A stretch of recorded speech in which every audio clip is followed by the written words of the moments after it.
பார்த்துட்டு கிண்டல் பண்ணாங்க. அரசியல்வாதிகள் தான் இப்படி எல்லாம் முப்பெரு விழா கொண்டாடுவாங்கன்னு. ஏன் நாம கொண்டாடினா என்னையா? அவங்க தான் கொண்டாட முடியுமா? நாங்களும் கொண்டாட முடியும்னுட்டு இந்த முப்பெரு விழாவை 11 வருடங்களாக கொண்டாடி வருவோம். தலைப்பே முப்பெரு விழா தான் 11 வருஷமா வச்சிருக்கிறோம். நேற்று இன்னைக்கு வைக்கல.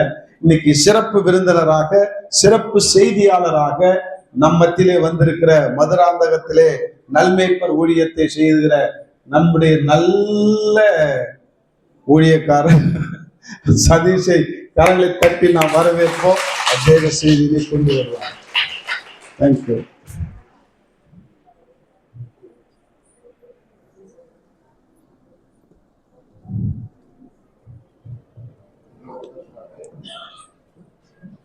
ரொம்ப சந்தோஷமா இருக்கு. இந்த மைக் போட்டுக்கிறேன், அதே எடுத்துக்கிறேன்.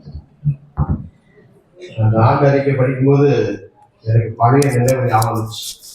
1997 இந்த ஊழியம்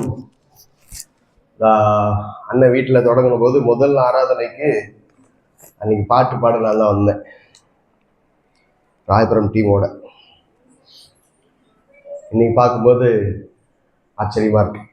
தேவன் நிறைய காரியங்கள் இந்த ஊழியத்தில் அண்ணனுடைய வாழ்க்கையின் மூலமாக அநேகருடைய குடும்பங்களை தொட்டு பெரிய பெரிய சாட்சிகளை ஆண்டவர் இந்த இடத்துல செய்து வந்திருக்கிறார். உங்க மத்தியில இன்றைக்கு நான் தேவ செய்தியை பகிர்ந்து கொள்வதற்கு ஆண்டவர் கொடுத்த இந்த நேரத்துக்காக ஆண்டவருக்கும் அண்ணனுக்கும் என்னுடைய மனமார்ந்த நன்றியை தெரிவித்துக் கொள்கிறேன். நம்ம இவ்வளோ செஞ்சுட்டு நம்ம ஆண்டவரை துதிக்காம இருந்தா எப்படி? ஒரு பாட்டு ஒன்று பாடலான்னு இருக்கிறேன், புது பாட்டு. நம்ம எழுந்து நின்று பாடுவோம். என் கர்த்தர் செய்த நன்மை யாவும் எண்ணி முழு மனதாய் ஸ்தோத்தரிப்பேன் நான். ஆராய்ந்து முடியாத அதிசயங்கள் செய்தீரே, முழு மனதாய் ஸ்தோத்தரிப்பேன் நான். புது பாடல் தான், ஆனா இப்ப படிச்ச அந்த ஆண்டிரைக்கைக்கு ஏற்ற வண்ணமாக இருக்கிற பாடல். என் கர்த்தர் செய்த நன்மையாகும் எண்ணி முழு மனதாய் ஸ்தோத்தரிப்பேன் நான். என் கர்த்தர் செய்த நன்மையாகும் எண்ணி முழு மனதாய் ஸ்தோத்தரிப்பேன் நான். ஆராய்ந்து முடியாத அதிசயங்கள் செய்தீரே, முழு மனதாய் ஸ்தோத்தரிப்பேன் நான். ஆராய்ந்து முடியாத அதிசயங்கள் செய்தீரே, முழு மனதாய் ஸ்தோத்தரிப்பேன் நான். கைத்தறி பண்ணுவோம். ஸ்தோத்தரிப்பேன் நான், ஸ்தோத்தரிப்பேன் நான், முழு மனதாய் ஸ்தோத்தரிப்பேன் நான். ஸ்தோத்தரிப்பேன் நான், ஸ்தோத்தரிப்பேன் நான், முழு மனதாய் ஸ்தோத்தரிப்பேன் நான். என்னெல்லா நன்மைகள் என் வாழ்வில் செய்தீரே, முழு மனதாய் ஸ்தோத்தரிப்பேன் நான். என்னெல்லா நன்மைகள் என் வாழ்வில் செய்தீரே, முழு மனதாய் ஸ்தோத்தரிப்பேன் நான். தாழ்வில் என்னை கண்ணோக்கி பார்த்தி தயவாய் என் கரம் பிடித்து, தாழ்வில் என்னை கண்ணோக்கி பார்த்தி தயவாய் கரம் பிடித்து தூக்கினீ. எட்டாத உயரத்திலே உட்கார வைத்தீரே, முழு மனதாய் ஸ்தோத்தரிப்பேன் நான். எட்டாத உயரத்திலே உட்கார வைத்தீரே, முழு மனதாய் ஸ்தோத்தரிப்பேன் நான். ஸ்தோத்தரிப்பேன் நான், ஸ்தோத்தரிப்பேன் நான், முழு மனதாய் ஸ்தோத்தரிப்பேன் நான். ஸ்தோத்தரிப்பேன் நான், ஸ்தோத்தரிப்பேன் நான், முழு மனதாய் ஸ்தோத்தரிப்பேன் நான். என்னெல்லா நன்மைகள் என் வாழ்வில் செய்தீரே, முழு மனதாய் ஸ்தோத்தரிப்பேன் நான். என்னெல்லா நன்மைகள் என் வாழ்வில் செய்தீரே, முழு மனதாய் ஸ்தோத்தரிப்பேன் நான். என்னை என்றும் கைவிடாத நேசர் இயேசு நீதானையா. என்னை என்றும் கைவிடாத நேசர் இயேசு நீதானையா. என்னை மறவாமல் என் நினைவாய் இருப்பவரை முழு மனதாய் ஸ்தோத்தரிப்பேன் நான்.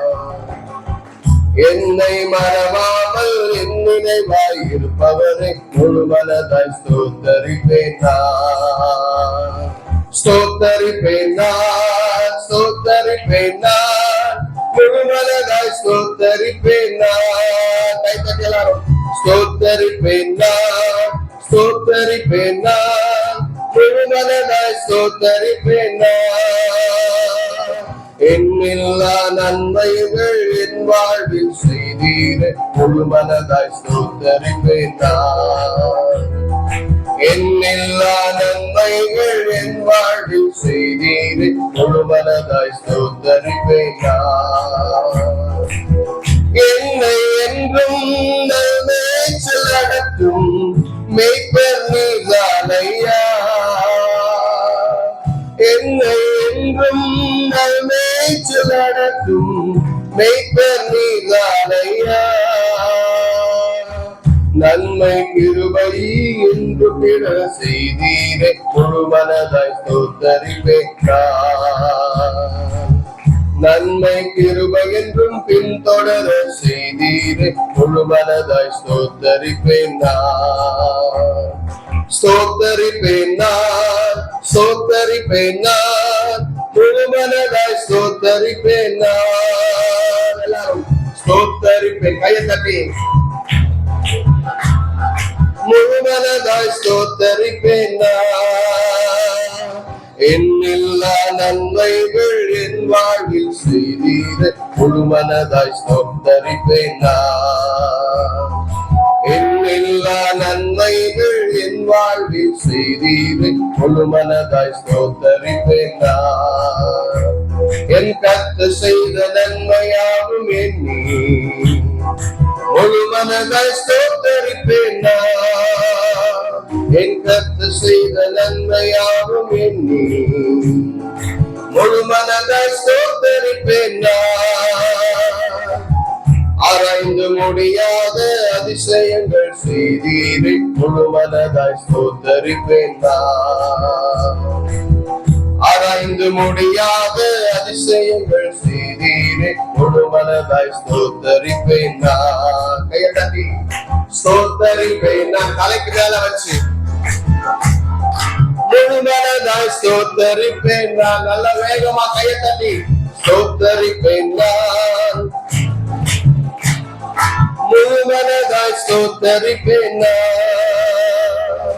எண்ணில்லா நன்மைகள் என் வாழ்வில் செய்தீரே முழு மனதாய் ஸ்தோத்தரிப்பேன் நான். எண்ணில்லா நன்மைகள் என் வாழ்வில் செய்தீரே முழு மனதாய் ஸ்தோத்தரிப்பேன் நான். எண்ணில்லா நன்மைகள் என் வாழ்வில் செய்தீரே முழு மனதாய் ஸ்தோத்தரிப்பேன் நான். ஆண்டவரே, நீர் எங்க வாழ்க்கையில செய்த நன்மைகளை நாங்க திரும்பி பார்க்கும் பொழுது தேவரீர் நாங்கள் கண்ணீரோடு உமக்கு நாங்கள் நன்றி சொல்ல கடமைப்பட்டிருக்கிறோம் சுவாமி. தாழ்வில் இருந்த எங்களை கண்ணோக்கி பார்த்தீர். தயவாய் உம்முடைய கரம் பிடித்து எங்களை தூக்கினீர். இதுவரைக்கும் உம்முடைய நல் மேய்ச்சல்களில் எங்களை நடத்தி வந்திருக்கிறீர். நிரத்தனை உண்மையுள்ள தேவன். மனிதர்கள் மறந்தாலும் ஸ்தாபனங்கள் மறந்தாலும் ஆண்டவரே, நாட்கள் எங்களுக்கு எதிராக இருந்தாலும் சூழ்நிலைகள் எங்களுக்கு நெருக்கடிகள் தந்தாலும் ஒரு நாளும் நீர் எங்களை விலகாதபடி ஆண்டவரே, அண்ணனுடைய குடும்பத்துல இந்த ஊழியத்துல நாங்க வாசித்த அந்த ஆண்டு அறிக்கையை பார்க்கும் பொழுது இன்னைக்கு உலகம் முழுக்கவும் இந்த செய்தி போய்கொண்டிருக்கிறதுக்காக ஸ்தோத்திரம். ஆண்டவரே, தமிழ்நாட்டுல ஒரு மூலையில அதிகம் அறியாத ஒரு இடத்திலிருந்து இன்னைக்கு உலகம் முழுக்க அதிகாலையில உங்களுடைய செய்தி போகுதுன்னா அது நினைச்சு பார்க்கவே முடியாது. எண்ணில் அடங்காத எண்ணி முடியாத அதிசயங்களை செய்கிறவர், அற்புதங்களை செய்கிறவர். உடைய வசனம் எத்தனை உண்மை சுவாமி. உடைய வார்த்தை எத்தனை சத்தியம். ஆண்டவரே, எத்தனையோ கடன் பிரச்சனைகள் இருக்கிற மக்களுக்கு அவருடைய சாட்சி இன்னைக்கும் ஆசீர்வாதமாக நீர் மாற்றி இருக்கிறீர். அநேகர் இன்றைக்கு அதனுடைய விடுதலை பெற்று இயேசுங்கிற அந்த உன்னதமான நாமத்தை, மகிமையுள்ள நாமத்தை, மேலான நாமத்தை அறிந்து கொள்வதற்கு ஆண்டவரே நீர் அண்ணனை கால்வாயாக உபயோகப்படுத்தினீர், கருவியாக உபயோகப்படுத்தினீர். இந்த 11வது ஆண்டு, கடந்த 10 ஆண்டுகள் நீர் செய்த எல்லா நன்மைகளுக்காக நாங்கள் முழு மனதோடு உண்மை ஸ்தோத்தரிக்கிறோம் சுவாமி. கரங்களை உயர்த்தி அவருக்கு நன்றி செலுத்துவோம். தேவன் செய்த ஒவ்வொரு நன்மைகளையும் நாம் எண்ணி பார்ப்போம். கையில ஒண்ணும் இல்லாம இருந்து என்ன செய்வோம்னு அடுத்தது தெரியாம ஒரு பெரிய ட்விஸ்ட், அவங்க வாழ்க்கையில ஒரு பெரிய எதிர்பாராத ஒரு திருப்பம் வந்த பொழுது அடுத்தது என்னன்னு தெரியாத சூழலில கூட தேவன் நடத்தி இந்த ஊழியத்தை இதுவரைக்கும் நடத்தி வந்திருக்கிறார். எத்தனையோ ஏளனமான பேச்சுக்கள், ஏச்சுக்கள், விமர்சனங்கள், அவமானங்கள், நிந்தைகள் எல்லாவற்றையும் கடந்து வருவதற்கு தேவன் கிருபை செய்து இன்றைக்கு அவருக்கென்று ஒரு கூட்டத்தை ஏற்படுத்தி அவருடைய நாமத்தினாலே இன்றைக்கு ஞானஸ்நானம் எடுத்துக்கொண்ட அந்த 5 பேர் ஆண்டவரே, அதுபோல இந்த சபையில ஒவ்வொருத்தரும், அங்கத்தினரா இருக்கிற ஒவ்வொருத்தரும் இந்த தரிசனத்தோட செல்ல, இந்த வாரத்தோட முன்னோக்கி செல்ல ஆண்டவரே நீர் கிருபை தரும்படியாய் ஜெபிக்கிறோம். எங்களை அழைத்த தேவன் நீர் உண்மையுள்ளவர். நீர் அப்படியே செய்ய வல்லவரா இருக்கிறீர். இந்த காலை வேளையில எங்களோடு நீர் பேசும். இந்த ஜீவனுள்ள வார்த்தைகளை எங்களுக்கு முத்தரித்து தாரும். இயேசுவின் மூலமாய் கேட்கிறோம் நல்ல பிதாவே, ஆமென். தயவுசெய்து உட்கார்ந்து கொள்வோம். கிட்டத்தட்ட ஒரு மாசத்துக்கு முன்னாடி அண்ணன் எனக்கு ஒரு நாள் ஃபோன் பண்ணி, முப்பெரும் விழாக்கு நீ வந்து பேசுறியான்னு கேட்டாரு.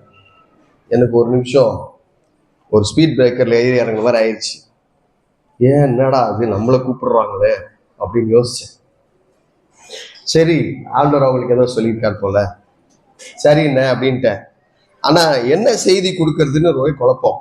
ஏன்னா ஒண்ணுன்னா ப்ரிப்பேர் பண்ணலாம், இங்க 3 இருக்குது. இதை கீத ஆராதனைக்கு ப்ரிப்பேர் பண்றதா, இல்ல அறுவடை விழாக்கு ப்ரிப்பேர் பண்றதா, இல்ல ஆண்டு விழாக்கு ப்ரிப்பேர் பண்றதா அப்படின்னு ரொம்ப ரொம்ப ரொம்ப யோசிச்சுக்கிட்டே இருந்தேன். அப்ப ஆண்டவர் எனக்கு ஒரு வார்த்தையை ஞாபகப்படுத்தினார். The God who remembers us. அத தமிழ்ல நம்ம கரெக்டா டிரான்ஸ்லேட் பண்ணா என்னை நினைவு கூறுகிற தேவன். ஆனா எனக்கு அந்த எண்ணம், அந்த யோசனை வராம அவர் நினைவில் நான், அவர் நினைவில் நான் அல்லது நாம். இப்ப அவர் நினைக்கலன்னா இது சாத்தியம் இல்லை. அவர் திட்டம் போடலன்னா இந்த காரியம் நடக்காது. எல்எஃப்ல இருந்து ஒரு பெரிய யூட்டர்ன் அடிச்சு திருப்பி வேற பக்கமா ஸ்டேரிங் ஆண்டவர் திருப்பி விட்டு இன்னைக்கு வேற வகையான ஊழியத்தை இன்னைக்கு ஆண்டவர் அண்ணன் மூலமா செய்து கொண்டு வரும் பொழுது அவருடைய மனசுல, அவருடைய நினைவுல இது இல்லாம நடக்கல. அப்ப இது எப்ப அவர் தீர்மானிச்சாரு? 1993 ஆண்டவரால தொடப்பட்ட பொழுது ஆண்டவர் தீர்மானித்த வரைபடம் அது. அந்த வரைபடத்துல இந்த 2014 ஒரு பெரிய ட்விஸ்ட் இருக்கும். எல்லா ஊழியத்திலும், எல்லா ஊழியக்காரருடைய வாழ்க்கையிலும் ஒரு திருப்பு முனை உண்டு, ஒரு ஏர்முகம் உண்டு, ஒரு எதிர்பாராத ஒரு திருப்பம் எல்லாருடைய வாழ்க்கையில நடக்கும். அந்த மாதிரி அண்ணனுடைய வாழ்க்கையில 2014 இந்த கர்த்தருடைய விடுதலையின் ஊழியங்கள் என்கிற ஒரு புதிய ஊழியத்தை தேவன் தொடங்குறதுக்கு ஆண்டவர் உதவி செய்து நடத்தி இருக்கிறார்னா அவருடைய நினைவுல நாம் எல்லாருமே இருக்கிறோம். கரங்களை தட்டி ஆண்டவரை மகிமைப்படுத்தலாமா? இப்போ மு.க. ஸ்டாலின் மனசுல எத்தனை பேர் இருக்கீங்க அவர்கிட்ட போய் கேட்டா என்ன சொல்வார்? தமிழ்நாடே என் மனசுல இருக்குதுன்னு சொல்லுவார். ஏன்னா அவர் முதலமைச்சர் இல்லையா, ஓட்டுவார், அதனால சொல்லுவார். ஆனா ஒவ்வொருத்தருடைய பேர் தெரியுமா? தெரியாது. ஆனா உங்களை என்னைய நினைக்கிற தேவன் நம்முடைய பேர் மாத்திரம் இல்ல, நம்முடைய ஆரம்பத்தையும் அறிந்திருக்கிறார், நம்முடைய முடிவும் அறிந்திருக்கிறார். நம்முடைய வாழ்க்கையில நடக்கிற ஒவ்வொரு காரியமும் அவருடைய அனுமதி இல்லாம ஒரு முடி கூட கீழே விழாதுன்னு சொல்லியிருக்கிறார். அப்ப அந்த சராசரங்களையும் படைத்த தேவன் அவருடைய நினைவுல நாமும் இருக்கிறோம் போது அது எவ்வளவு பெரிய உற்சாகத்தை கொடுக்கும். அதுதான் இன்னைக்கு செய்தியினுடைய தலைப்பாக, அவர் நினைவில் நான் அல்லது நாம். சரி, நினைவுனா எப்போ நமக்கு மறந்துட்டாதாங்க ஞாபகப்படுத்திக்க முடியும் இல்லையா?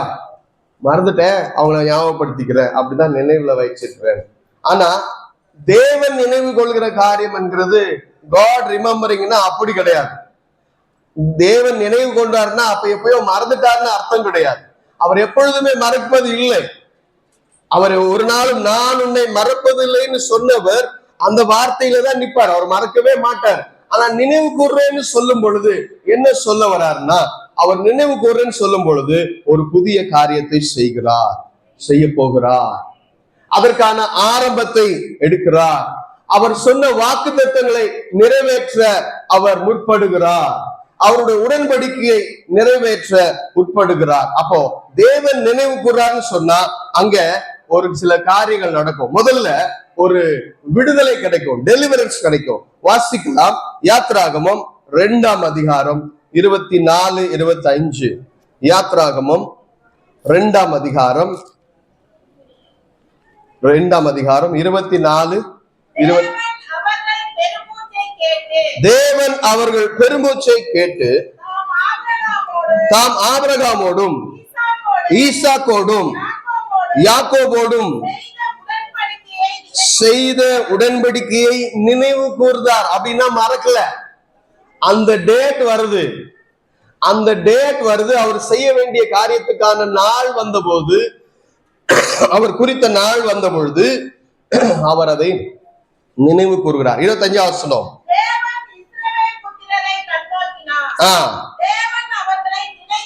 நினைத்தருளினார்னு சொல்லும் பொழுது அவர் செயல்பட ஆரம்பித்தார்.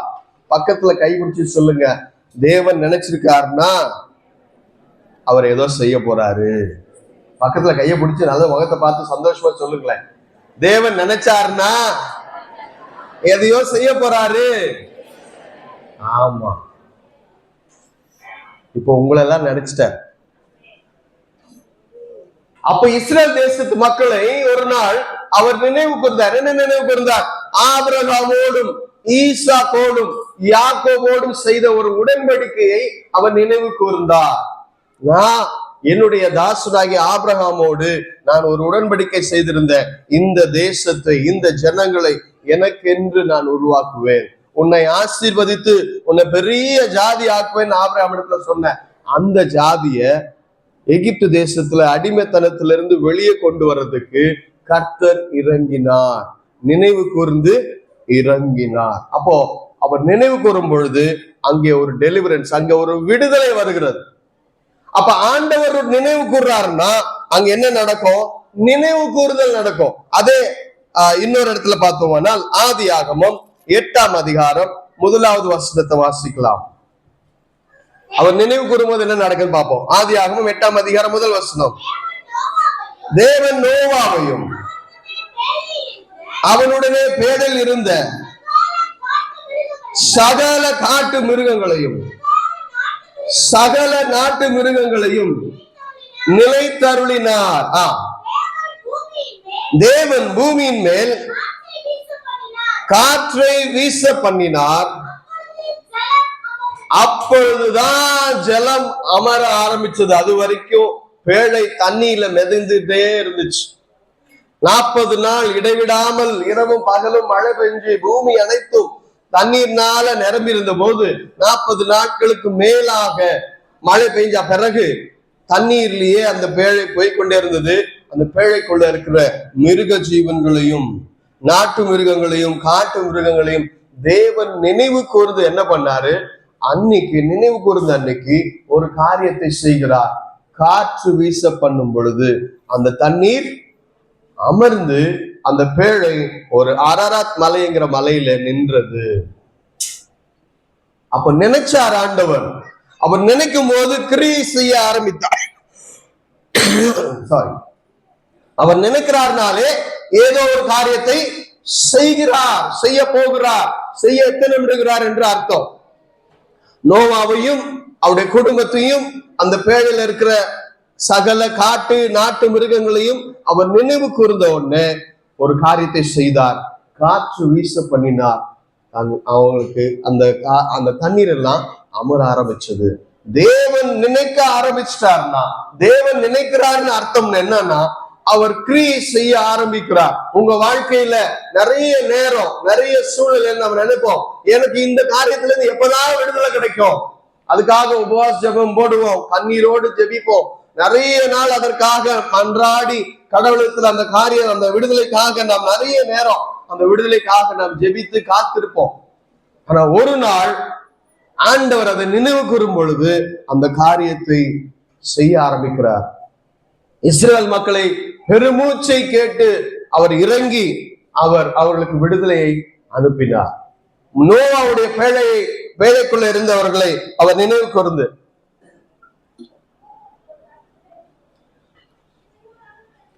அந்த பேழைக்குள்ள இருக்கிற அந்த குடும்பத்தை நினைவு கூர்ந்து காற்றை அனுப்பின பொழுது அந்த தண்ணீர்கள் எல்லாம் அமர ஆரம்பிச்சிச்சு. அப்ப வேதம் சொல்லுகிறது, அவர் நினைவு கூர்ந்தார்னா மறக்கல, அவர் ஒரு காரியத்தை செய்ய ஆரம்பித்தார், விடுதலையை பிரகடனம் பண்ணுகிறார். அப்ப தேவன் நினைக்கும் பொழுது அங்க ஒரு காரியம் நடக்கிறது. ரெண்டாவது, அவர் நினைக்கும் போது முதல்ல நடக்கிறது விடுதலை. ரெண்டாவது என்ன நடக்குதுன்னா, 1 சாமுவேல் 1ஆம் அதிகாரம் 19ஆம் வசனம். 1 சாமுவேல் 1ஆம் அதிகாரம் எழுந்து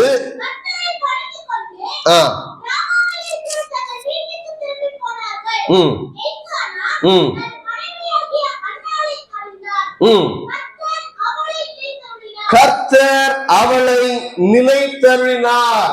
அன்னைக்கு நினைச்ச அன்னைக்கு, அதுக்கு முந்தின அந்த வசனத்துல அதுக்கு முந்தின காரியம், எல்கானா தன் மனைவியாகிய அன்னாளை அறிந்தார் அப்படின்னு போட்டிருக்கு. அறிந்தான், தன் மனைவியை அன்றைக்கு அறிந்தான். அறிந்த அந்த நாளில கர்த்தர் நினைவு கூர்ந்தார். அதுக்கு முன்னாடி நிறைய தடவை அறிஞ்சிருக்கிறது, நிறைய நேரம் அவங்க முயற்சி பண்ணிருக்கிறாங்க, பிள்ளை பிறக்கணும், அன்னாளுக்கு பிள்ளை இல்லை. அப்ப ஒரு நாள் எல்கானா தன் மனைவியாகிய அன்னாளை அறிந்தான். அன்னைக்கு கர்த்தர் நினைச்சாரு. அது வரைக்கும் அடைபட்டிருந்த கர்ப்பம், அது வரைக்கும் எந்த ஒரு ஆசீர்வாதமும் இல்லாமல் அந்த கர்ப்பம் அடைக்கப்பட்டிருந்த பொழுது, அன்னைக்கு நினைக்கும் பொழுது ஆண்டவர் என்ன நினைச்சார்னா, அங்க நினைக்கும் பொழுது அங்கே ஒரு கரு உருவாகினது. நாங்க ஹீப்ரு கிளாஸ்ல கேட்டோம், ஒரு ஆணும் பெண்ணும், அதாவது ஒரு கணவன் மனைவி அவங்க இணையும் பொழுது அவங்களுக்குள்ளாக அநேக விந்துகள் புலப்பட்டு போகும். அப்போ அதுல கோடிக்கணக்கானது போகுமா, விந்துகள் அநேக கோடிக்கணக்கானகள் போகும்போது அது ஏதோ ஒண்ணுதான் அந்த கரு முட்டைக்குள்ள, அந்த கோடிக்கணக்கான விந்துல ஒரு விந்து மட்டும் அந்த முட்டைக்குள்ள போகுமா. அப்ப நீங்களும் நான் யாரு? கோடியில ஒருத்தர், அந்த கோடியில ஒருத்தர். அப்ப அந்த கரு உருவாவதற்கு அந்த ஒரு அணு, அந்த முட்டைக்குள்ள போகிற அந்த ஒரு விந்து அணு மட்டும்தான் உருவாகும். அப்ப நினைச்சாருன்னா என்ன கட்டளையிட்டு இருக்காரு, இன்னைக்கு ஒரு விந்து அந்த முட்டைக்குள்ள போக கடவுது.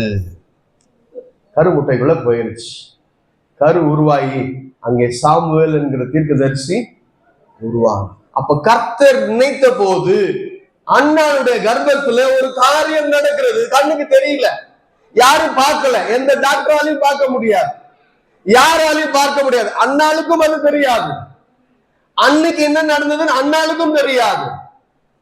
ஆனால் தேவன் பார்த்தார், தேவன் நினைத்தருளினார். அந்த கர்ப்பத்துல அன்றைக்கு அந்த கரு முட்டை உருவாவதற்கு ஆண்டவர் அந்த காரியத்தை நினைத்த பொழுது அங்கே ஒரு காரியம் நடந்தது. அன்னாளுக்கு தேவனுடைய கண்கள்ல கிருபை, ஃபேவர் கிடைச்சது. ரொம்ப நாள் ஜெபம், ரொம்ப நாள் ஏக்கம், ரொம்ப நாள் கண்ணீர், ஆலயத்துக்கு போய் கண்ணீரோடு அவள் மன்றாடி ஜெபிக்கிறாள். ஆனால் ஒரு நாள் அதற்கான காரியம் நடக்குது. இன்னைக்கு நம்ம ஒரு சில காரியத்துக்காக நிறைய நேரம் பாரத்தோடு காத்திருக்கிறோம். இன்னைக்கு நடக்குமா, இப்ப நடக்குமா? சில கணவன்மார்களுக்காக, அவங்களுடைய ரட்சிப்புக்காக நம்ம ஜெபித்து கொண்டிருக்கலாம். நம்ம மனைவிமாருடைய ரட்சிப்புக்காக சில கணவன்மார்கள் ஜெபித்து கொண்டிருக்கலாம். என் பிள்ளை ரட்சிக்கப்படணும், என் வாலிப பையன் ரட்சிக்கப்படணும், என் வாலிப பெண் பிள்ளை ரட்சிக்கப்படணும். வாலிபத்துல இருக்கா, உலகத்தினுடைய பாவங்கள் அவளை சூழ்ந்து கொள்வதற்கு முன்பாக அவள் தேவனுடைய ரத்தத்துக்குள்ள வரணும், தேவன அடைக்கலத்துக்குள்ள வரணும் அப்படின்னு அப்பா அம்மா ஜெபம் பண்ணிட்டே இருப்பாங்க. அநேக நாள் கண்ணீரோடு உபவாசித்து ஜெபம். ஒரு நாள் அந்த ஜெபத்தினை ஆண்டவர் நினைத்தருளி காரியத்தை செய்வார். நீங்க பார்க்க முடியாது. ஒரு நாள் அதற்கான காரியம் வெளிப்படும் பொழுது, சைனாவுல இந்த மூங்கில் மரத்தை ஒரு வயசான தாத்தா மூங்கில் மரத்தினுடைய விதையை கொண்டு போய் ஒரு இடத்துல போட்டார். அவன் கூடயே பக்கத்துல ஒரு பையன், வாலிப பையன், அவன் மற்ற செடிகளுக்கான விதைகளை போட்டான். டெய்லி தினந்தோறும் அவங்க வந்து தண்ணி ஊத்திட்டே இருப்பாங்க. அடுத்த ஒரு வருஷத்துக்குள்ள பக்கத்துல விதை போட்ட அந்த வாலிபனுடைய தோப்புல நிறைய செடிகள், மரஞ்செடிகள் வளர்ந்து அதுக்கான பலனை அவன் அதுக்காக பலன் எடுக்க ஆரம்பிச்சுட்டான். ஆனா இங்க இந்த தாத்தாவுடைய நிலத்துல விதைக்கப்பட்ட அந்த விதைகள் ஒரு அடையாளமும் இல்லை. இவரும் டெய்லி அந்த தாத்தா என்ன பண்ணுவாராம், தண்ணிய ரொம்ப தூரத்துல தூக்கிட்டு வந்து அந்த விதைக்கப்பட்ட இடத்துல மூங்கில் அந்த விதை போட்ட இடத்துல டெய்லி தண்ணி ஊற்றிட்டே இருந்தார். ஊத்த தண்ணி உள்ள போயிட்டே இருக்கு. ஒரு காரியமும் தெரியல, ஒரு அடையாளமும் தெரியல. ஒரு நாள் அந்த பக்கத்துல இருக்கிற பையன் சிரிச்சான், என்ன தாத்தா டெய்லி நீயும் தண்ணிய ஊத்திக்கிட்டே இருக்க, ஒண்ணும் நடக்கலையே. பதில் சொல்ல தெரியல தாத்தாவுக்கு, என்ன சொல்றதுன்னு தெரியல, எப்ப வரும்னு தெரியாது, என்ன நடக்கும்னு தெரியாது. ஆனா ஒண்ணு தெரியும், நான் போட்டிருக்கிற விதை ஒரு நாள் முளைக்கும் அப்படிங்கிற நம்பிக்கையில தான் தினந்தோறும் அந்த தாத்தா ஒரு வருஷம் இல்ல 2 வருஷம் இல்ல கிட்டத்தட்ட ஒரு 5 வருஷம் வரைக்கும் ஒவ்வொரு நாள் அந்த தாத்தா தண்ணி ஊற்றிட்டு வரும்போதெல்லாம் இந்த இளைஞன் அவனை பார்த்து ஏளனமா சிரிப்பான். உங்களுக்கு இந்த பெருசுக்கு ஒண்ணும் முடியல போல இருக்கு, சும்மா ஏதோ தண்ணி ஊத்திக்கிட்டே இருக்குது அப்படின்னு தான் அந்த தாத்தாவை அவன் கிண்டல் பண்ணிக்கிட்டே இருந்தான். 1 வருஷம், 2 வருஷம், 3 வருஷம், 4 வருஷம், 5 வருஷம் ஆச்சு. இதுக்கப்புறமும் நீ ஊத்துறதுக்கு உனக்கு பலன் இல்ல, விட்டு போ, அது என்ன இந்த நேரத்துக்கு அது செத்து போயிருக்கும், அது ஒண்ணு இல்லாம போயிருக்கும். அவர் ஒண்ணுமே பேச மாட்டார். அந்த பையனுக்கு எந்த பதிலும் சொல்லாம அவர் பாட்டுக்கு போய் மறுநாள் அதே நேரத்துல வந்து தண்ணி ஊத்திட்டே போறாரு. ஒரு நாள் என்ன ஆச்சுன்னா, சின்னதா ஒரு முளை மேல வந்துச்சு. அதை பார்த்ததும் தாத்தாவுக்கு ரொம்ப சந்தோஷம். தான் ஊற்றின அந்த தண்ணீருக்கான பலன் ஒரு நாள் வந்துச்சு. அடுத்த 6 மாசத்துல அங்க ஒரு பெரிய மூங்கில் தோப்பு உண்டாயிருச்சு. அதை பார்த்ததும் அந்த இளைஞனுக்கு ரொம்ப ஆச்சரியம். இப்ப இத்தனை வருஷமா ஊத்தின தண்ணி என்னாச்சு, 6 மாசத்துல இவ்வளவு சீக்கிரமா கிடுகிடுன்னு இந்த மூங்கில் மரம் வளர்ந்துச்சு. 5 வருஷமா ஊத்துனாரு, ஒன்று அடையாளம் தெரியலையே, ஒரு அடையாளமும் தெரியல. ஆனா ஒரு காரியம் நடந்துகிட்டே இருந்துச்சு. அந்த மண்ணுக்கு திரைக்கு பின்னாடி அந்த வேர்கள், அந்த விதையிலிருந்து வேர்கள் வளர்ந்து வளர்ந்து வளர்ந்து ஆழமா சென்று ஒரு வெளியே அந்த முளைச்ச உடனே அடுத்த 6 மாசத்துல அங்க ஒரு பெரிய தோப்பு. பலன் எவ்வளவு தெரியுமா? கோடிக்கணக்கான பலன். அன்பானவர்களே, இன்னைக்கு நாம நினைச்சிட்டு இருக்கோம், நம்ம ஜெபிக்கிறோம், ஒண்ணும் நடக்கிற மாதிரி தெரியலையே, நாமும் உபவாசித்து ஜெபிக்கிறோம், ஒண்ணும் கிடைக்கிற மாதிரி தெரியலையே, எப்பதான் எனக்கு தேவனுடைய கண்கள்ல கிருபை கிடைக்கும், எப்பதான் அந்த காரியம் நடக்கும், நான் ஏங்கிட்டு இருக்கிற காரியம், நான் ஜெபித்து கொண்டிருக்கிற காரியம், நான் உபவாசித்து மன்றாடி போராடி கண்ணீர் சென்று நான் மனசு அளவுல எவ்வளவு நாள் இரவுல நான் அழுது என் தலையணை நனைஞ்சு போச்சு, அந்த அளவுக்கு நான் பாரத்தோடு கண்ணீரோடு கர்த்தரித்தலுக்குல விண்ணப்பித்த அந்த விண்ணப்பெல்லாம் என்ன ஆச்சு அப்படின்னு நம்ம நினைக்கிறோம். ஆனா எதையுமே ஆண்டவர் மறக்கல, எல்லாத்துலயும் நினைவுல வச்சிருக்கிறார். ஏற்ற நேரத்துல, நீங்க எதிர்பார்க்காத நேரத்துல, நீங்க நினைச்சு பார்க்காத பலனை தேவன் உங்க வாழ்க்கையில தரப்போகிறார். அதனால சோர்ந்து போகாம எப்பொழுதும் ஜெபித்து கொண்டே இருங்க. அதான் இயேசு லூக்கா 18 சொன்னார், சோர்ந்து போகாமல் எப்பொழுதும் ஜெபித்து கொண்டிருங்க. இன்னைக்கு நீங்க பார்க்காம இருக்கலாம். அந்த தாத்தாவுக்கு 5 வருஷமா என்ன நடக்குதுன்னு தெரியல. பாக்குறவங்க எல்லாம் ஏளனமா பார்த்து சிரிச்சாங்க. இப்ப பைத்தியக்காரன் சும்மா மண்ணுல தண்ணி ஊத்திட்டு போறாங்கன்னா உலகம் பார்த்து சிரிச்சிச்சு, பக்கத்துல இருக்கிறவங்க பார்த்து சிரிச்சிட்டு இருந்தான். ஆனா அதுல இருந்து வரப்போற பலன் ஒரு நாள் எல்லாரையும் பிரமிக்க வைக்க போகுதுன்னு அன்னைக்கு அவங்களுக்கு தெரியல. விதைச்ச தாத்தாவுக்கும் அது தெரியல. ஒரு நாள் அதற்கான பலன் நடக்கும். இனிமே வராது, இனிமே நடக்காது, அப்படிதான் எல்லாரும் நினைப்போம். இதுக்கு ஜெபிச்சுன்னா பிரயோஜனம். சில விஷயங்களுக்கு நம்ம ஜெபிக்கிறது கூட விட்டுட்டு இருக்கோம். தயவு செய்து விடாதீங்க. தயவு செய்து எந்த ஜெபத்தையும், தேவனிடத்துல நீங்க வச்ச விண்ணப்பத்தை எதையும் விடாதீங்க. அவர் சித்தமான நேரத்துல நிச்சயமா செய்து முடிப்பார். ஒரு தம்பதி இருக்காங்க. இந்த கிறிஸ்துமஸ் காலங்கள்ல அவங்கள நம்ம அடிக்கமா நினைப்போம். இன்னைக்கு காலைல கூட அண்ணன் அதை பத்தி ஜெபம் பண்ண. சகரியா, எலிசபெத், அவங்க 2 பேரும் லேவி குடும்பத்தை சார்ந்தவர்கள் தான். பிள்ளை இல்லாத மலடியா எலிசபெத் இருந்தாள். சகரியா ஆசாரிய ஊழியத்தை செய்யும்படியான சீட்டை பெற்று ஒரு நாள் ஆலயத்துல பிரவேசித்து தூபம் காட்டுகிற நேரத்துல தேவதூதன் வந்து பிரதிஷ்டத்தோ அவனிடத்துல பிரத்யட்சமாய் தோன்றி, உன்னிடத்துல உனக்கு ஒரு குமாரன் பிறக்க போகிறார் அப்படின்னு சொன்ன உடனே ஆச்சரியமா இருந்துச்சு. ஏன் சகரியாவால நம்ப முடியலன்னா, அதுக்கு முன்னாடி 400 ஆண்டுகள் இருண்ட காலங்கள். பழைய ஏற்பாட்டுக்கும் புதிய ஏற்பாட்டுக்கும் நடுவுல நம்ம பைபிளை திருப்பினா ஒரு பேப்பர் தான். ஆனா அது அவ்வளவு ஈஸியா நடக்கல. 400 ஆண்டுகள் அதுல இருளான ஆண்டுகள் இருந்தது. அந்த 400 ஆண்டுகள்ல தேவனை மறந்து போன ஒரு கூட்டம், வெறும் சடங்காச்சாரத்துல நிரம்பின ஒரு கூட்டம், பேருக்கு பலி செலுத்துகிற ஆசாரிய கூட்டம் தான் இருந்துச்சு. பிரத்யட்சமான தேவ வெளிப்பாடு இல்லாத நாட்கள். அதனாலதான் சகரியாவுக்கு திடீர்னு ஒரு நாள் தேவதூதன் வந்து இறங்கின போது அதை நம்புறதுக்கு முடியல, அதை ஏற்றுக்கொள்வதற்கு முடியல. அவன் கேட்கிறா, இதை எப்படி நான் நம்புறது? ஏன்னா அந்த அளவுக்கு வெளிப்பாடே இல்லாத ஒரு காலத்துல, எதிர்பாராத ஒரு காலத்துல, ஆனால் உண்மையாகவே சகரியாவோ எலிசபெத்தோ தேவனுக்கு உண்மையாகவே காரியங்களை ஊழியங்களை செய்து கொண்டு வந்தாங்க. அந்த தேவதூதன் பார்த்து சொன்னார், உன் ஜெபங்களும் உன் விண்ணப்பங்களும் கர்த்தரிடத்துல கேட்கப்பட்டு இன்றைக்கு நான் உனக்கு வந்திருக்கேன், உனக்கு ஒரு குமாரன் பிறக்க போறான். எதிர்பார்க்காத நேரம், நம்ப முடியாத சூழ்நிலை. இதெல்லாம் நடக்குமா? அதெல்லாம் மூட்டை கட்டி பறனையில போட்டாச்சு. எப்படியோ நடந்தா நடக்கட்டும், நடக்காட்டி போட்டோம் அப்படின்ற முடிவுக்கே வந்தாச்சு. ஆனால் தேவன் இடைப்பட்டு நினைத்தருளி அங்கே ஒரு காரியத்தை செய்கிறார். அவர் சொன்ன தீர்க்க தரிசனத்தை நிறைவேற்றுகிறார். அப்ப உங்களுடைய வாழ்க்கையில, என்னுடைய வாழ்க்கையில ஆண்டவருடைய திட்டம், ஆண்டவர் நினைக்கும் போது அதற்கான காரியங்கள் நிச்சயமாய் நிறைவேறும். அது ஒரு நாளும் நமக்கு தாமதித்த மாதிரி தெரிஞ்சாலும் அது தாமதம் இல்லை. அது சரியான நேரத்துல தான் தேவன் கொடுக்கிறார்.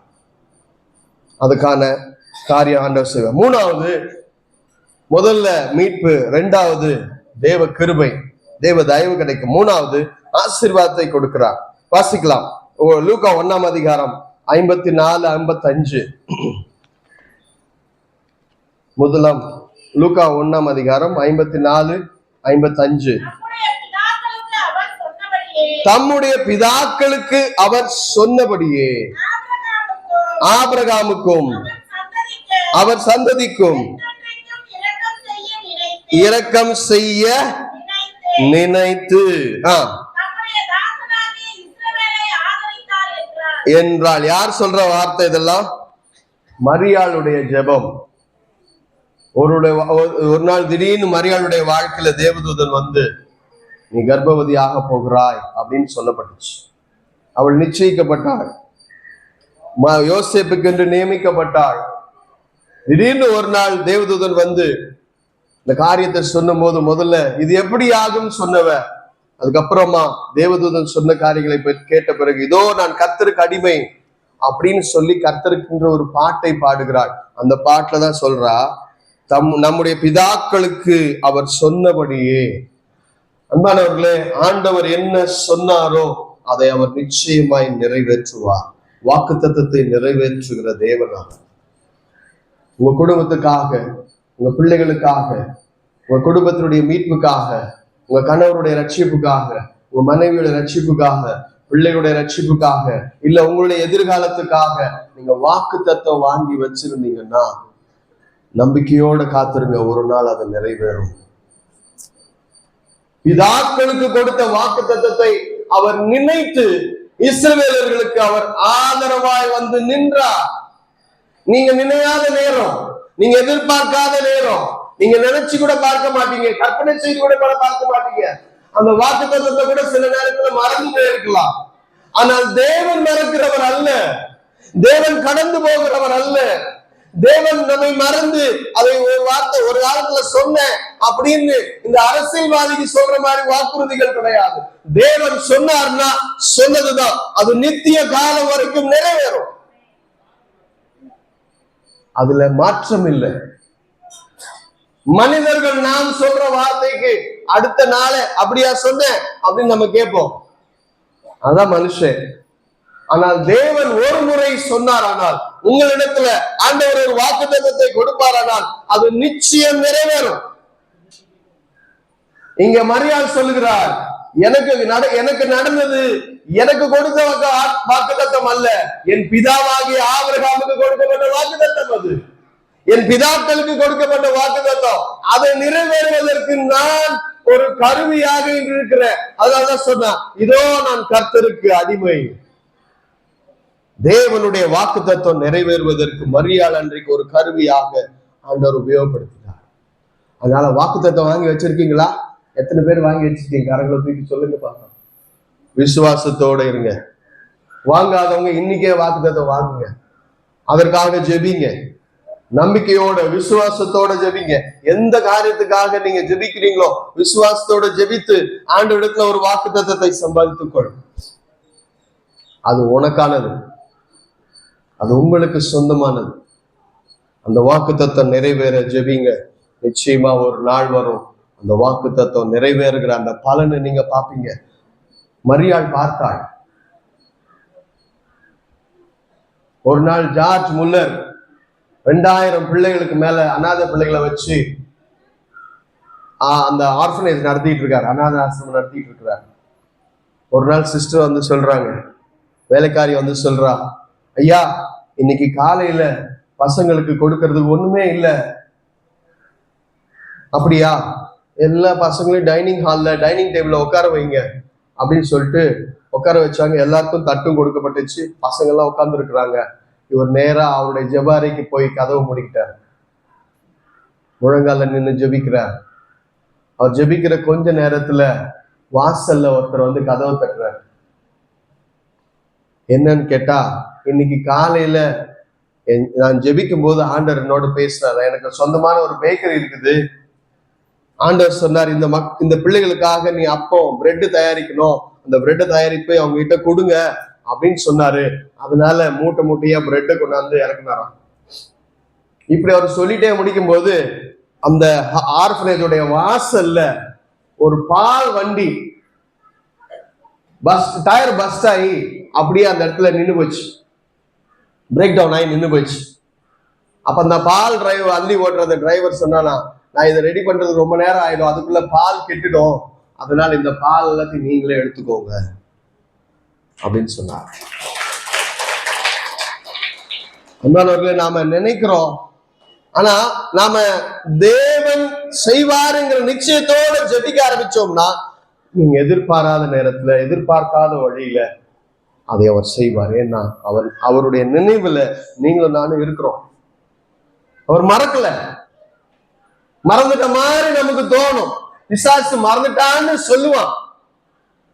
நிறைய நேரம் வேதத்துல இருக்கிற வார்த்தைகளை நாம மறந்துடுவோம், பிசாசு சொல்ற பொய்ய கரெக்டா நம்புவோம். ஏன்னா அது காலதாமதம் ஆகும் போது, நம்ம நினைச்ச நேரம் அது நடக்காத போது, இது நடக்காது போல அப்படின்னு நம்ம நினைப்போம். அந்த பொய்யத்தான் நம்ம நிறைய நேரம் நம்புவோம். ஆனால் தேவனுடைய வார்த்தை சத்தியம், அது ஒரு நாளும் அது கீழே விழாது. என்னுடைய வார்த்தை ஒன்றும் கீழே விழாது. அவன் நம்மை நினைத்திருக்கிறார். நிறைய காரியம் சொல்ல நினைச்சேன், நேரமின்மையினால நான் சுருக்கிக்கிறேன். சரி, இவ்வளவு காரியங்கள் இன்னும் நீங்க வேதத்துல வாசிச்சுட்டே போனா நிறைய விஷயங்கள் ஆண்டவர் செய்திருக்கிறார். ஒரு முறை ஹட்சன் டெய்லர் முதல் முறையாக சைனாவுக்கு ஊழியத்துக்காக போறார். பல நாள் படகுல பிரயாணம். ஒரு நாள் அந்த படகு பயங்கரமான புயல்ல சிக்கிச்சு. காத்தடிச்சுக்கிட்டு இருக்கு. அந்த காற்றையும் புயலையும் கடந்து தாண்டி வந்து இப்ப எங்க போறோம்னு அந்த ஓட்டுற மாலுமிக்கு தெரியல. எந்த திசையில போறோம்னு தெரியல. காத்தடிச்ச திசையில எந்த பக்கம் போறோம்னு தெரியல. இந்த புயலெல்லாம் அடங்கிருச்சு, காத்தெல்லாம் இல்ல. புயல் கடந்து காற்றெல்லாம் நடந்து ஒரு அமைதியான ஒரு இடத்துல அந்த படகு போயிட்டு இருக்கு. ஆனா போற இடம் எதுன்னு தெரியல, கணிக்க முடியல. அப்ப எல்லாரும் ஹட்சன் டெய்லர் கிட்ட வந்து சொல்றாங்க, ஐயா நீங்க ஊழியக்காரன்னு சொல்றீங்க, நீங்க சைனாவுக்கு போறேன்னு சொல்றீங்க, நீங்க ஜோம் பண்ணுங்க, நம்ம அந்த இடத்துக்கு போகணும் அப்படின்னு சொன்ன உடனே அவர் சொன்னாரா, சரி நீங்க எல்லாம் பாய் மரத்தை கட்டுங்க, இப்பதாங்க புயல் கடந்து போச்சு, காத்தெல்லாம் கொஞ்ச நாளைக்கு வராது அப்படின்னு சொன்னாங்களா. இல்ல நான் சொல்றேன், நீங்க போய் பாய் மரத்தை கட்டுங்க அப்படின்னு சொல்லி அவங்க ஜபாரைக்கு போய் ஹட்சன் டெய்லர் ஜெபிக்க ஆரம்பிச்சார். புயல் கடந்த பிறகு மறுபடியும் அங்க திரும்பியும் ஒரு காத்தடிக்க ஆரம்பிச்சு அந்த பாய் மரத்தை அவங்க ஏத்தி கட்டும் பொழுது அவங்களுக்குலாம் ஆச்சரியம். இப்ப ஏன் திருப்பியும் காத்தடிக்குது? இப்ப காத்தடிக்கவே சான்ஸ் இல்லையே. ஏன்னா அவங்க பல வருஷமா படகு ஓட்டிட்டு இருக்கிறவங்க. புயல் கடந்த பின்பு ஒரு பெரிய அமைதி இருக்கும். அப்ப இப்போ அவங்க காத்தடிக்கிறத பார்த்ததும் பாய் மரத்தை கட்டணுமோ, அதுக்கப்புறம் அவங்க மறுபடியும் பாய் மரத்தை கட்டுறாங்க. அதுக்கப்புறம் கப்பலுடைய திசை தானா அந்த பாய் மரம் கட்டின பிறகு காத்துக்கு திசைப்படி அந்த கப்பல் திரும்பி சரியான இடத்துக்கு, அவங்க போக வேண்டிய இடத்துக்கு அவங்க போய் சேரலாம். சூழ்நிலைகள் நமக்கு சாதகமா இல்லாம தெரியலாம். இது நடக்காது, இது ஆகவே ஆகாது, நம்ம எப்படி போய் சேர போறோம் ஆனா தெரியாது. ஆனா ஹட்சன் டெய்லர் தெரிஞ்சது, நீங்க மறுபடியும் பாய் மரத்தை கட்டுங்க, ஆண்டவர் நம்மளை கொண்டு போய் சேர்ப்பா. அன்பானவர்களே, வாக்கு, ஏன்னா அவருடைய விசுவாசம் என்னன்னா, என்ன ஆண்டவர் சைனாவுக்கு கொண்டு போகணும்னு சொல்லியிருக்கிறார். என்ன ஆண்டவர் நடத்தி கொண்டிருக்கிறார். நிச்சயமா என்ன சைனாவுக்கு அவர் கொண்டு போவார். அதுல எந்த சந்தேகமும் ஹட்சன் டெய்லருக்கு இல்லை. அவர் சொன்னபடியே அவர் சைனாவுக்கு போனார். அங்கே பெரிய ஊழியத்தை தொடங்கினார். சூழ்நிலைகள் நமக்கு சாதகமா தெரியாம இருக்கலாம், எந்த ஒரு அடையாளம் கூட தெரியாம இருக்கலாம். இப்ப நீங்க ஜிஎஸ்டி ரோட் பெரிய அந்த ஹைவேல நீங்க போனீங்கன்னா ஒவ்வொரு இடத்துலயும் ஒரு போர்டு போட்டிருப்பான். திருச்சின்னா நேரா போ, தஞ்சாவூர்னா லெஃப்ட்ல போ, சேலம்னா ரைட்ல போ அப்படின்னு போர்டு போட்டிருக்கான். அதை பார்த்துதான் நம்ம நிறைய நேரம் போறோம். அந்த போர்டே இல்லைன்னா என்ன ஆகும்? அடையாளமே இல்ல, எப்படி போறதுன்னு தெரியாது. இப்பதான் மேப் வந்துருச்சு, கூகுள் மேப். கூகுள் மேப்ல இல்லாத நேரத்துல, அடையாளமே இல்லாத நேரத்துல யாராவது அந்த வழியில போனவங்க இருந்தாதான், அவங்க சொன்னாதான் அந்த சரியான வழியை போக முடியும், இல்லைன்னா தெரியாது. கடல்ல வழி எது திசை எதுவும் தெரியாது. ஆனால் ஹட்சன் டெய்லருக்கு தெரிஞ்சது, இன்னைக்கு தேவன் நம்மை வழி நடத்துவார், நீங்க பாய் மரத்தை கட்டுங்க. அன்பானவர்களே, அதுதான் தேவன் நடத்துகிற காரியம்.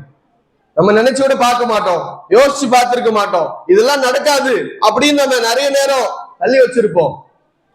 ஆனால் தேவனுடைய வார்த்தை என்றைக்கும் நிறைவேறும், அது கீழே விழாது. அதனால இந்த வாக்கு தத்தங்களை நீங்க முழு மனதோட நம்புங்க, விசுவாசத்தோட அவரிடத்துல நீங்க கேளுங்க. ஏன்னா நீங்களும் நானும் அவருடைய நினைவுல இருக்கிறோம். அவர் மறவாதவர், அவர் நம்மை ஒரு நாளும் மறந்து போகாதவர். தாய் மறக்கலாம், தகப்பன் மறக்கலாம், நீங்க நேசித்தவர்கள் உங்களை வெறுத்து தள்ளலாம், நீங்க நினைக்கிற காரியம், நீங்க எதிர்பார்த்த காரியம் எந்த அடையாளங்களும் இல்லாம இருக்கலாம். ஆனால் ஒரு நாள் அந்த காரியம் உங்க கண்ணு முன்னாடி நடக்கிறத நீங்க பாப்பீங்க. விசுவாசத்துல நீங்கள் இருப்பீர்களானால், இந்த வாக்குத்தத்தத்தை பற்றி கொள்வீர்களானால் ஆண்டவர் செய்வார். இப்போ அவர் நம்மளை நினைக்கிறதுக்கு நீங்களும் நானும் பர்ஃபெக்டே கிடையாது இல்லையா? சர்ச்சில் எல்லாருமே பர்ஃபெக்டா இருக்கோமா? 1000 ஓட்டம் இருக்கு இல்லையா? அவ்வளவும் குறைவுள்ளவர்கள் தான். அதனாலதான் ஆண்டவர் நம்மளை சபை கொண்டு வந்திருக்கிறார். நான் அடிக்கடி சொல்லுவேன் எங்க மக்களுக்கு, சபை ஒரு மெக்கானிக் ஷெட் மாதிரி. மெக்கானிக் ஷெட் பார்த்துருக்கீங்க எப்படி இருக்கும்? எல்லாம் ஓட்ட உடைச்சல், உத்து போனது, இத்து போனது, துரு பிடிச்சது எல்லாம் மெக்கானிக் ஷெட்ல இருக்கும். வண்டி உள்ள வரும்போது எப்படி வரும்? தள்ளிட்டே வருவாங்க. இங்க இருந்து வெளியே போகும்போது எப்படி போகும்? ஸ்டார்ட் பண்ணி ஜம்முன்னு போகும். அப்ப எப்படி உடைக்கப்பட்டு வந்தாலும், எவ்வளவு உருகுலைந்து வந்தாலும், சபையை தேவன் எதுக்கு வச்சிருக்காரு? நம்மளை உருவாக்குற இடமா தான் சபை இருக்கு. நிறைய நேரம் நம்ம என்ன நினைக்கிறோம்? சபைக்குள்ள வந்துட்டா நான் எல்லாம் பர்ஃபெக்ட் ஆயிட்டேன். அது கார் ஷோரூம் தான் அப்படி இருக்கும். புது ஷோரூம் எப்படி இருக்கும்? காருடைய ஷோரூம். உள்ள போனதும் உங்க மேல சென்ட் அடிப்பாங்க, உங்களுக்கு அவங்கள வரவேற்பாங்க, ரெட் கார்பெட் போட்டு வரவேற்பாங்க. அங்க எல்லாம் புது புது காரா இருக்கும்.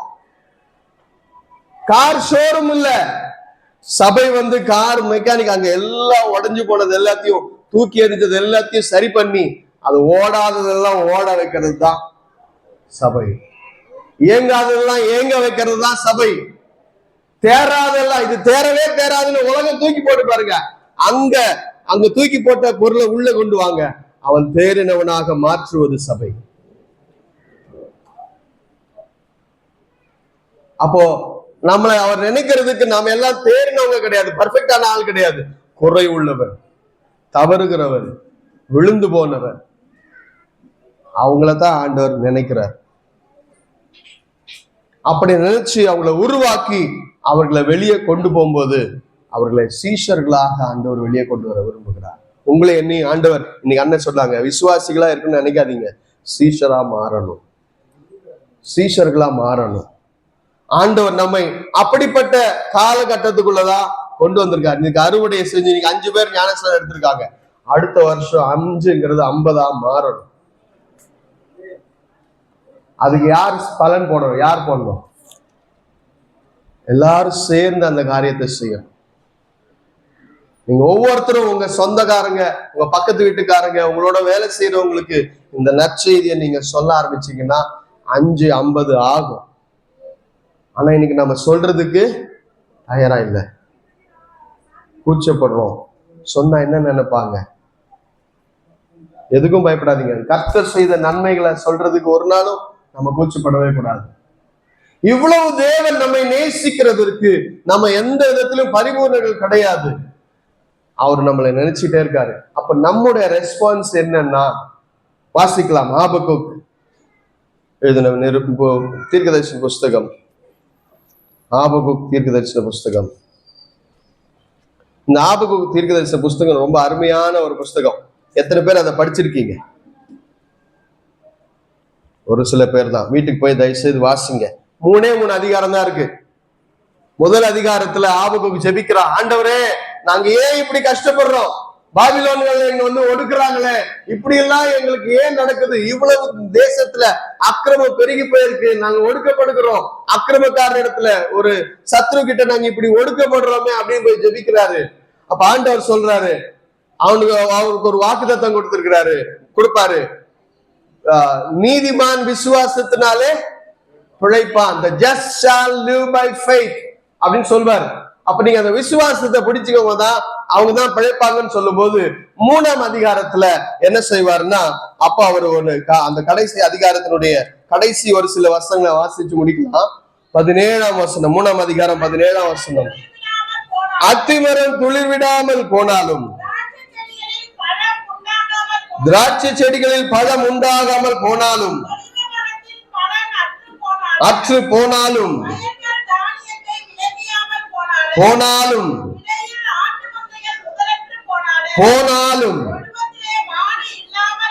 இல்லாமல் போனாலும், ஆமென். எதுவுமே இல்லாம போனாலும் கர்த்தருக்குள்ள மகிழ்ச்சியா இருப்போமா? பாக்கெட்ல பணம் இல்லாமல் போனாலும், வரவேண்டிய சம்பளம் வராமல் போனாலும், கொடுக்க வேண்டியவன் கொடுக்காமல் போனாலும், கிடைக்க வேண்டியது கிடைக்காம போனாலும் கர்த்தருக்குள்ள மகிழ்ச்சியா இருப்போமா? டவுட் தான் பிரதர். எல்லாம் கிடைச்சதுன்னா கர்த்தருக்கு ஸ்தோத்திரம் அல்லேலூயா சொல்வோம் இல்லையா? வீட்டுல அரிசியே இல்ல, என்ன சொல்லுவீங்க வீட்டுக்காரர்கிட்ட? உன்னால எனக்கு என்ன கிடைச்சது? வீட்டுல அரிசி கூட வாங்கி போட முடியல, துப்பு இல்ல, அரிசி கூட வாங்கி போட துப்பு இல்ல. ஆனா இந்த மனப்பான்மை தான் மாத்திக்கணும். ஏன்னா நம்மை ஆண்டவர் நினைக்கிறார் எப்படிப்பட்டவர்களா? குறை உள்ளவர்கள் ஆகிய நம்மை அவர் எப்பொழுதும் நினைச்சுக்கிட்டே இருக்காரு. அப்ப அவர் நினைக்கும் போது நாம கொஞ்சமாவது அவருக்கு ரெஸ்பாண்ட் பண்ணோம். எதுவுமே இல்லைன்னாலும் நான் ஆண்டவருக்குள்ள மகிழ்ச்சியா இருப்பேன். அத்திமரம் துளிவிடாம போனாலும் பாருங்க, ஆபகுக்குடைய முதல் அதிகாரத்தை நீங்க வாசிச்சு பாத்தீங்கன்னா, தேவனிடத்துல போய் அவன் முறையிடுறான், கம்ப்ளைண்ட் பண்றான். எங்களையே ஆண்டவரே எப்படி விட்டீங்க, எங்களையே எப்படி கஷ்டப்பட விட்டீங்க, சத்துரு கிட்ட நாங்க மாட்டிட்டு கஷ்டப்படுறோமே, எங்களையே எப்படி விட்டுட்டீங்க. ஆண்டவர் சொல்றார், விசுவாசத்தினாலே நீதிமான் பிழைப்பான். இப்ப அந்த விசுவாசத்தை பிடிச்சுக்கிட்டு என்ன சொல்றாரு, எனக்கு எதுவுமே இல்லைனாலும் பரவாயில்ல, நான் விதைச்ச அத்தி மரத்துல பலன் இல்லாம போனாலும், திராட்சை செடியில பலன் இல்லாம போனாலும், என் தொழுவத்துல ஆடுகள் மாடுகள் இல்லாம போனாலும் என்ன செய்வேன் தெரியுமா, எது இருக்குதோ இல்லையோ கர்த்தருக்குள்ள நான் மகிழ்ச்சியா இருப்பேன். இந்த மனப்பான்மை தான் நமக்கு வேணும். ஏன்னா நம்ம எந்த நிலையில இருந்தாலும் அவர் நம்மை நினைக்கிறவர், அவர் ஒரு நாள் நம்மை மறக்கிறவர் அல்ல. அந்த மறக்காத தேவனுக்கு நாம காமிக்க வேண்டிய ஒரு பிரதிக்கிரியை என்ன, ஆண்டவரே நீங்க கொடுக்கலாலும் பரவாயில்ல, ஆண்டவரே நான் உங்களுக்குள்ள மகிழ்ச்சியா இருப்பேன், நீங்க தந்தாலும் மகிழ்ச்சி, தரலனாலும் மகிழ்ச்சி, அப்படிங்கிற விசுவாசத்துல நாம நிலைச்சிருப்போம்னால் நீ விசுவாசம் உள்ளவன் பிழைப்பான். The just shall live by faith. நீதிமான் விசுவாசத்தினாலே பிழைப்பான். அந்த வாக்குத்தத்தத்தை பிடிச்சிட்டார் ஆபகுக்கு. நம்பிக்கை இல்லாத நிலைமையில போராடி ஜெபிச்சாரு, ஆண்டவர் ஒரு வாக்குத்தத்தத்தை கொடுத்தாரு. இப்ப என்ன சொல்றான், எதுவுமே கிடைக்கலன்னா கூட பரவாயில்ல, நான் கர்த்தருக்குள்ள மகிழ்ச்சியா இருப்பேன். எல்லாரும் எழுந்து நிற்போமா, எல்லாம் அமைதியா அப்படியே எழுந்து நிற்போம். ஒரு நிமிஷம் எல்லாரும் எழுந்து நிற்போம், அந்த நோக்கி பார்ப்போம். இந்த வருஷத்தினுடைய கடைசி மாதத்துல வந்திருக்கிறோம். இந்த வருஷத்துல நமக்கு ஆண்டவர் எவ்வளவு நன்மைகளை செய்திருக்காரு. ஒரு நிமிஷம் கண்களை மூடி யோசிப்போமா, எல்லாரும் ஆண்டவர் நோக்கி பார்ப்போம், எழுந்து நிற்போம்.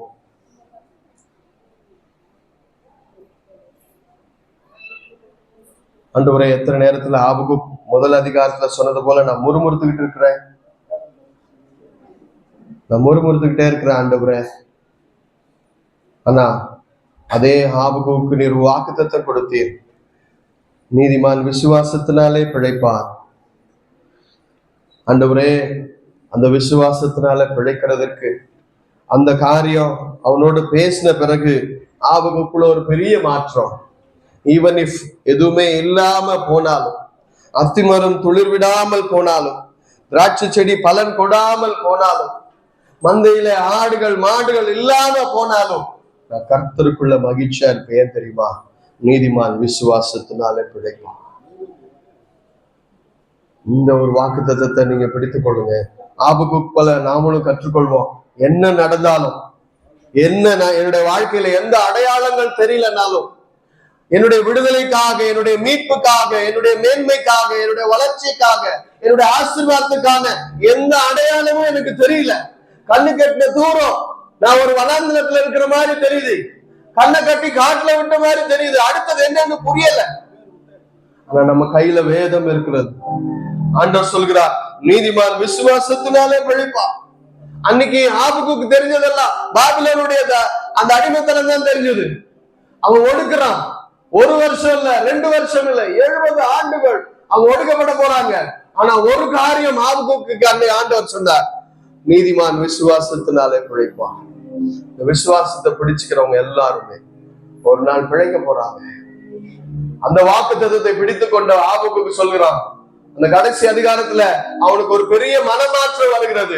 இந்த தேவனை நம்புறவங்க ஒரு நாளும் அவங்க அற்று போக மாட்டாங்க, அவங்க மறக்கப்பட மாட்டாங்க, அவங்க கைவிடப்பட மாட்டாங்க. அதனால எது இருக்குதோ இல்லையோ நான் அவருக்குள்ள மகிழ்ச்சியா இருப்பேன், சந்தோஷமா இருப்பேன், அவரையே பற்றி கொள்வேன். நீதிமான் விசுவாசத்தினாலே பிழைப்பார். அப்படிங்கிற ஒரு பெரிய மனமாற்றம் ஆபகுக்குள்ள வந்து சொல்றான், ஆண்டவரே எது இல்லைனாலும் நீங்க இருக்கிறீங்க, உங்களுடைய வாக்குத்தத்தம் இருக்கிறது, உன் பேர்ல எனக்கு விசுவாசம் இருக்குது. அந்த விசுவாசம் என்னை அக்கறைக்கு கொண்டு போகும், அந்த விசுவாசம் எனக்கு விடுதலையை கொடுக்கும், அந்த விசுவாசம் எனக்கு பலனை கொடுக்கும், அந்த விசுவாசம் எனக்கு ஆசீர்வாதத்தை கொடுக்கும் என்கிற நம்பிக்கையோடு ஆபகுக் இந்த காரியத்தை எழுதி வச்சிருக்கிறான். நீங்களும் நானும் வாசிச்சு அதை கற்றுக்கொள்ளணும்ன்றதுக்கு தான் வேதத்துல அவருடைய ரகசியம் எழுதப்பட்டிருக்கு. அத்திமரம் துளிர் விடாமல் போனாலும். இந்த பாட்டு நம்ம எல்லாருக்குமே தெரியும், எல்லாரும் நிறைய தடவை பாடி இருக்கோம். ஆனா இன்னைக்கு வித்தியாசமா உணர்ந்து பாட போறோம். நீதிமான் விசுவாசத்தினாலே பிழைப்பார். சொல்லுவோம், நீதிமான் விசுவாசத்தினாலே பிழைப்பார். எதுவுமே இல்லாம போனாலும் கர்த்தருக்குள்ள மகிழ்ச்சியா இருப்பேன். இந்த விசுவாசத்தோட இந்த புதிய ஆண்டுல வரக்கூடிய நாட்கள்ல நம்ம தொடர்ந்து பயணிக்க போகிற இந்த விசுவாச யாத்திரையில இந்த வாக்கு தத்துவத்தை, இந்த காரியத்தை நம்ம பற்றிக்கொள்ளும். அவருடைய நினைவுல நான் இருக்கிறதுனால எனக்கு பயம் இல்லை, எனக்கு எந்த குறையும் இல்லை, வர வேண்டியதெல்லாம் தன்னால எனக்கு வந்து சேரும். அது வரைக்கும் இந்த விசுவாசத்தை நான் பிடிச்சிருப்பேன், நான் பிழைப்பேன். அத்திமரம் இல்லாம போனாலும், திராட்சை கொடியில திராட்சை பழங்கள் இல்லாம போனாலும் நான் அவருக்குள்ள மகிழ்ச்சியா இருப்பேன். அதுதான் என்னுடைய பலன். அந்த வசனத்தினுடைய கடைசி பாகம் சொல்றது, ஆண்டவர் என் பலன், அவர் என் கால்களை மான் கால்களை போலாக்கி உயரமான ஸ்தலங்களிலே என்னை நடக்க பண்ணுவார். ஒரு நாள் அது நடக்கும். ஒரு நாள் நீங்க உயர்வான ஸ்தலத்துல உங்களை கண்மலையின் அந்த அஸ்திபாரத்தின் மேல உங்களை நிக்க வைக்க போறாரு. அதை நீங்க பார்க்கதான் போறீங்க. விசுவாசத்துல நிலைத்திருப்பீர்களானால் அதை பார்ப்பீங்க. என்ன குறை வந்தாலும் கர்த்தருக்குள்ள மகிழ்ச்சியா இருப்பீர்களானால் அதை பார்க்க போறீங்க. அந்த காரியத்தை தேவன் நம்ம வாழ்க்கையில செய்தான் போறாரு. அத்திமரம் துளிர் விடாமல் போனாலும், திராட்சை செடி பலன் கொடாமல் போனாலும், அத்திமரம் துளிர் விடாமல் போனாலும், திராட்சை செடி பலன் கொடாமல் போனாலும், கர்த்தருக்குள் மகிழ்ச்சியாயிருப்பேன். கை தட்டி பாடுவோமா? என் தேவனுக்குள் களி கூறுவேன், கர்த்தருக்குள் மகிழ்ச்சியாயிருப்பேன், என் தேவனுக்குள் களி கூறுவேன். பொலிபவரம் பலனற்று போனாலும், வயல்களிலே தானியமின்றி போனாலும், ஒலிவ மரம் பலனற்று போனாலும், வயல்களிலே தானியமின்றி போனாலும், நான் கர்த்தருக்குள் மகிழ்ச்சியாயிருப்பேன், என் தேவனுக்குள் களி கூறுவேன், கர்த்தருக்குள் மகிழ்ச்சியாயிருப்பேன், என் தேவனுக்குள் களி கூறுவேன். மந்தையிலே ஆடுகளின்றி போனாலும், தொழுவத்திலே மாடுகளின்றி போனாலும், மந்தையிலே ஆடுகளின்றி போனாலும், தொழுவத்திலே மாடுகளின்றி போனாலும், நான் கர்த்தருக்குள் மகிழ்ச்சியாயிருப்பேன், என் தேவனுக்குள் களி கூறுவேன், கர்த்தருக்குள் மகிழ்ச்சியாயிருப்பேன், என் தேவனுக்குள் களி கூறுவேன். எல்லாமே எதிராக இருந்தாலும், சூழ்நிலைகள் தோல்வி போல தெரிந்தாலும், எல்லாமே எதிராக இருந்தாலும், சூழ்நிலைகள் தோல்வி போல தெரிந்தாலும், நான் கர்த்தருக்குள் மகிழ்ச்சியாயிருப்பேன், என் தேவனுக்குள் களி கூறுவேன், கர்த்தருக்குள் மகிழ்ச்சியாயிருப்பேன், என் தேவனுக்குள் களி கூறுவேன். அத்திமரம் துளிர் விடாமல் போனாலும், திராட்சை செடி பலன் கொடாமல் போனாலும் கர்த்தருக்குள் மகிழ்ச்சியாயிருப்பேன், என் தேவனுக்குள் களி கூறுவேன். ஜெபிக்கலாம். ஆண்டவர் சொல்லுவோம், ஆண்டவர் எந்த சூழ்நிலை இருந்தாலும் அவர் நம்மை மறக்காதவர். அவருடைய நினைவுகளை நீங்களும் நானும் எப்பொழுதும் இருக்கிறோம். அவர் நம்மை மறவாத தேவன், நம்மை விட்டு கடந்து போகாதவர். அவர் நினைச்சதுனாலதான் இன்னைக்கு இந்த நாளை பார்க்க வச்சு 10 ஆண்டு கடந்து வைத்து 11ஆவது ஆண்டுக்குள்ளாக நம்மை நடத்தி இருக்கிறார். இன்னும் நிறைய ஆண்டுகள் நம்ம கடக்க வேண்டியிருக்கு. இன்னும் நம்ம போக வேண்டிய தூரம் வெகு தூரமா இருக்கு. இன்னும் நம்ம செய்ய வேண்டிய காரியங்கள் நிறைய இருக்கு. அழிந்து போகிற ஆத்துமாக்களுக்கு நீங்களும் நானும் தான் நம்பிக்கை. இந்த இயேசுவை உடையவர்கள் நம்ம எல்லாருமே மற்றவர்களுக்கு நம்பிக்கை கொடுக்கக்கூடியவங்க. நம்ம மேலதான் அந்த பொறுப்பு உத்தரவாதம் இருக்கு. அதனால நீதிமான் விசுவாசத்தினால பிழைப்பார். நம்முடைய தேவைகள் எதுவா இருந்தாலும், நம்முடைய காரியங்கள் எப்படிப்பட்டதாக இருந்தாலும், நம்முடைய சூழ்நிலைகள் எப்படியா இருந்தாலும் கர்த்தருக்குள்ள மகிழ்ச்சியா இருந்து தேவனுக்காக நாம் ஜீவிப்போம். ஜெபிக்கலாம்.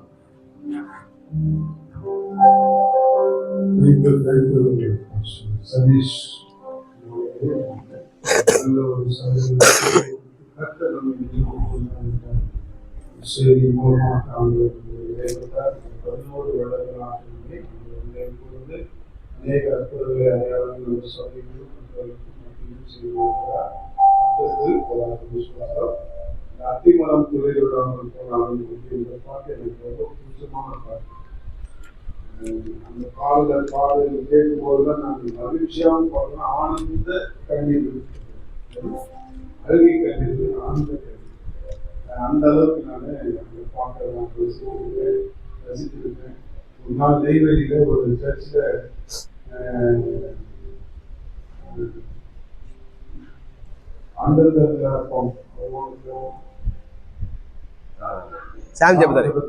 அவருடைய மீட்டிங்ல வந்து நான் விசேஷம்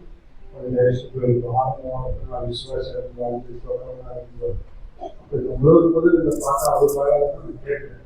அத்திமரம் சுவையிடாமல் ராஜரசம் பழம் எல்லாம் கற்பூரத்துக்கு மகிழ்ச்சியா இருக்கு. அன்னைக்கு ஆண்டவர் என்னோடு பேசினேன். இன்னும் எது இருக்கும், எது இருந்தாலும் இந்த இடம் எதுதான் இருக்கும். நான் சந்தோஷப்பட்டு அதை கற்றுக் கொடுக்க பெரிய தேவ ரகசியம் கற்றுக் கொடுக்குறாரு. அது இருக்குதோ இல்லையோ, இது மகிழ்ச்சியா இருந்ததுனாக்கா அவருக்கு தேவை தொடங்கும். ஏதாவது ஒரு பிரச்சனை அதை சோதனைக்கா குறிக்கிறது. ஒரு சந்தோஷமா இருந்தால் நமக்கு பலம், ஞான பலம் வரும். அதுதான் தாவீது செய்தார், ஆபத்துக்கு செய்தார். அதனால இந்த ரகசியத்தை கற்றுக் கொடுக்க கர்த்தர் உங்களை ஆசீர்வதிப்பாராக. இப்போது நமக்கு காணிக்கை பண்ணலாக ஒரு ஸ்பெஷல் பாடலினால வாழ்ந்தது அழுகிறேன். ஆமா, காணிக்கை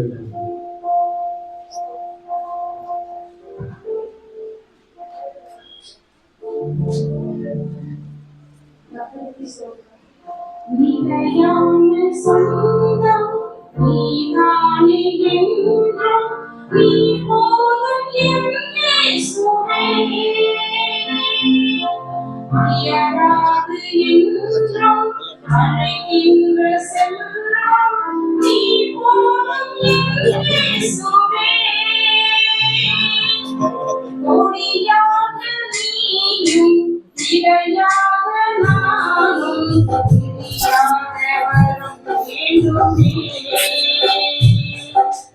அடராக நீயும் அதியாக நானும்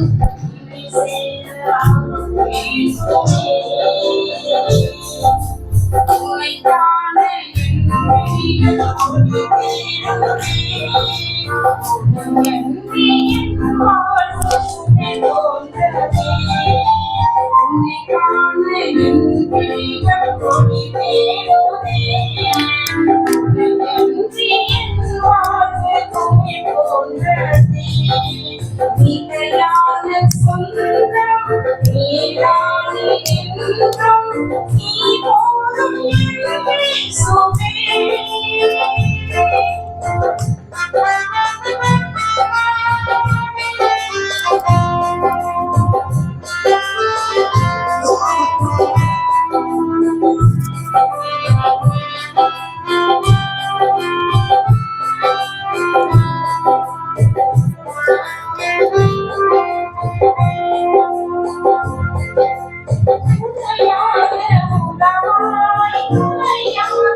நீ போதும் என் இயேசுவே.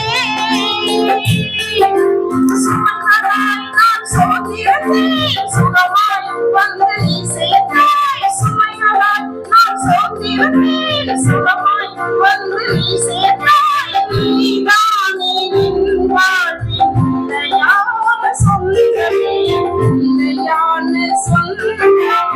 நீதானே என் நீ போதும் என் இயேசுவே.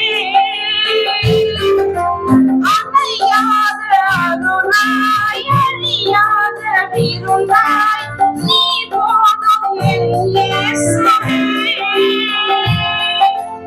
இலவாத உயிராய், நலம் சேர்க்கும் மருந்தாய், நீ போதும் என் இயேசுவே.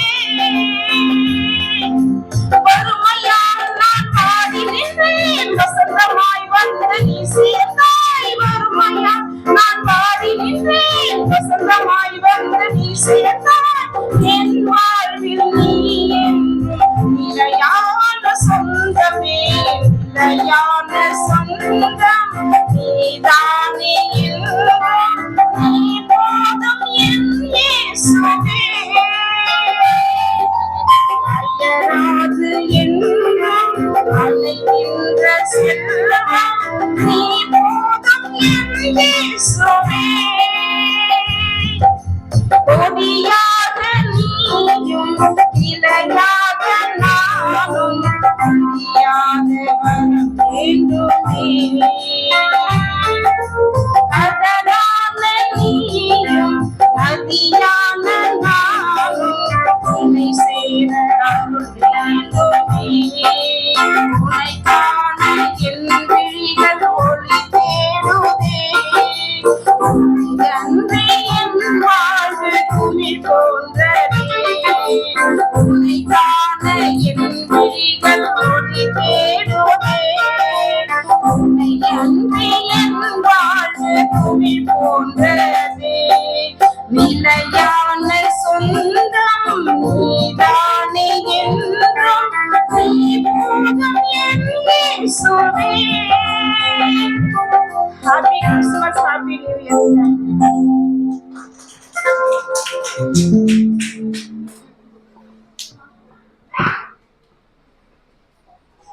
தேங்க்யூ. நாம் அமர்ந்து கொள்வோம்.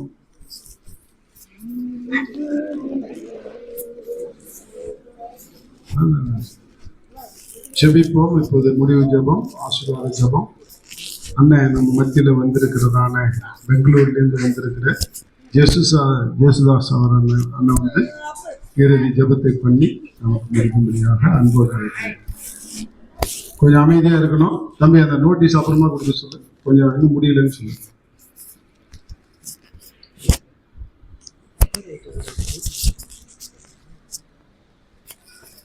எல்லாரும் வந்து உட்கார சொல்லுங்களா? யார் நிற்க வேண்டாம். ஏன் நிற்கிறாங்க? தயவு செய்து எல்லாம் உள்ள வந்து உட்காருங்க.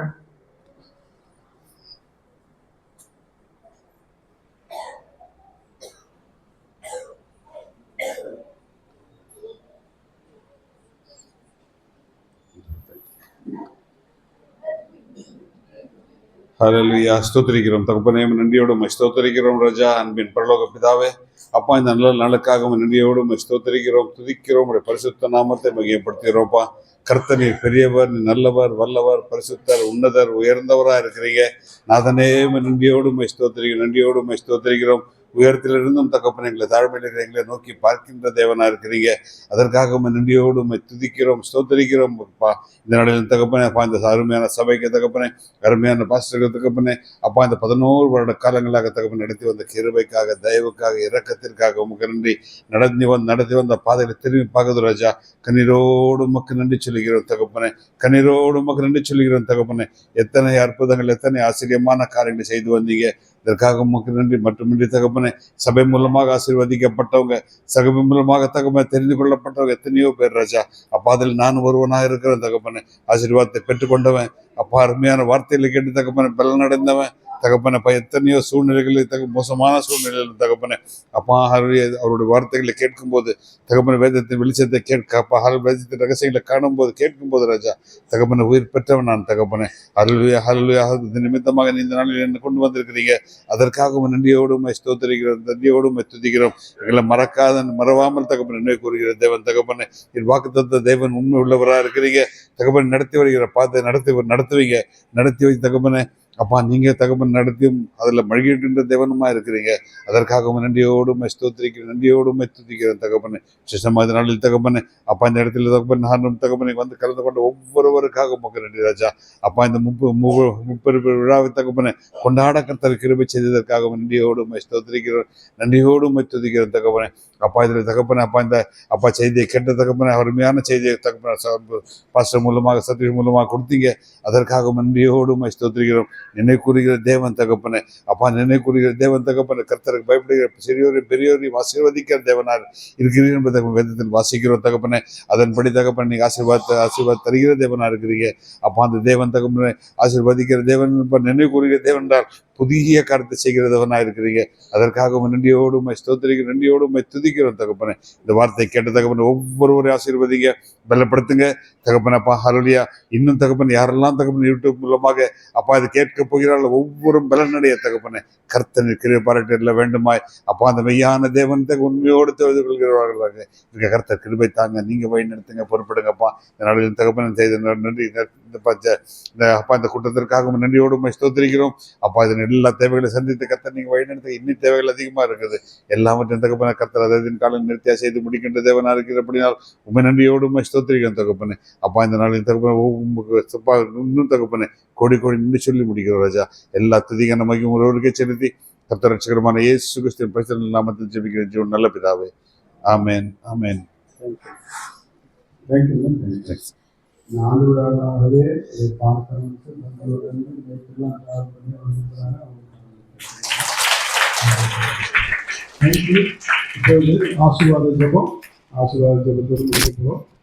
ஜெபிப்போம். அன்னை தகப்பனே நன்றி செலுத்துகிறோம். இந்த நாளிலே ஆரம்பம் முதல் முடிவு வரை பிரசன்னத்தினால நிரப்பி வரக்கூடிய மக்கள் எல்லாம் நீர் கொண்டு வந்தீரே உமக்கு ஸ்தோத்திரம். ஊழியக்காரர் பத்திரமாய் கொண்டு வந்தீரே உமக்கு ஸ்தோத்திரம். அண்ணனை பெங்களூர்லேருந்து கொண்டு வந்தீர், மற்றும் விருந்தினர்கள் ஒவ்வொருவரையும் கொண்டு வந்தீர், என்னுடைய உறவினர்களை கொண்டு வந்தீர். எங்கள் அழைப்பை ஏற்று அநேக வெளியூர்லேருந்து வந்த ஒவ்வொருவரையும் ஆசீர்வதிங்க. தொடர்ந்து ஆண்டவரே இந்த விழாவினை முப்பெரு விழாவினை அழகாய் பிதா குமாரன் பரிசுத்த ஆவியானவர் நீ இறங்கி வந்து இந்த விழாவை ஆசீர்வதித்து தந்ததுக்காய் நன்றி. தொடர்ந்து இன்னும் ஆண்டவரே இந்த சாப்பாடு செக்ஷன் கரம் இருக்கட்டும், கொடுத்த ஆண்டவரே கரங்களையும் ஆண்டவரே அதை தயார் செய்த கரங்களையும் நீர் ஆசீர்வதிங்க. தொடர்ந்து இதுக்காக இந்த விழாவுக்காக அநேகர் உழைத்திருக்கிறாங்க. அநேக வாலிப பிள்ளைகள், வாலிப சகோதரிகள் ஆண்டவரே அநேகருக்காக நன்றியோடு துதிக்கிறோம். இந்த நல்ல ஆண்டவரே நீர் கொடுத்த நல்ல செய்திக்காக நன்றி. அந்த செய்தியின்படி நீர் என்னையும் எங்களையும் இந்த ஊழியத்தில் இணைந்திருக்கிற ஒவ்வொருவரையும் நினைவு கூறுகிற தேவன் என்பதை நாங்கள் அறிந்து உம்மை சோதரிக்க உதவி செய்யுங்க. தொடர்ந்து காத்துக்கொள்ளுங்க. ஆமேன். இயேசு கிறிஸ்துவின் நாமத்தினாலே ஜெபிக்கிறேன் ஜோன்ல தகப்பனே. ஆமேன் ஆமேன். நம்முடைய கர்த்தராகிய இயேசு கிறிஸ்துவின் கிருபையும் பிதாவுடைய அன்பும் பரிசுத்த ஆவியானுடைய அன்னுடைய ஐக்கியமும் எப்பொழுதும் சகல காலங்களிலும் இன்னும் வரக்கூடிய ஒவ்வொரு நாள்களிலும் ஒவ்வொரு ஆண்டுகளிலும் இருந்து அவருடைய வருகை பரியந்தம் நம்மை காத்து வழி நடத்துவாராக. ஆமேன் ஆமேன். அல்லேலூயா அல்லேலூயா அல்லேலூயா. உங்கள் யாவரையும் கர்த்தரின் விடுதலை ஊழியத்தின் சார்பாக, கர்த்தரின் ஜெப வீட்டு சார்பாக, எங்கள் குடும்பத்தின் சார்பாக உங்களை அன்போடு வரவேற்கிறேன். இந்த முப்பெரு விழாவில் கலந்து கொண்ட தேவன் உங்களுக்கு கிருபை பாராட்டினார். இப்பொழுது இது கிறிஸ்துமஸ்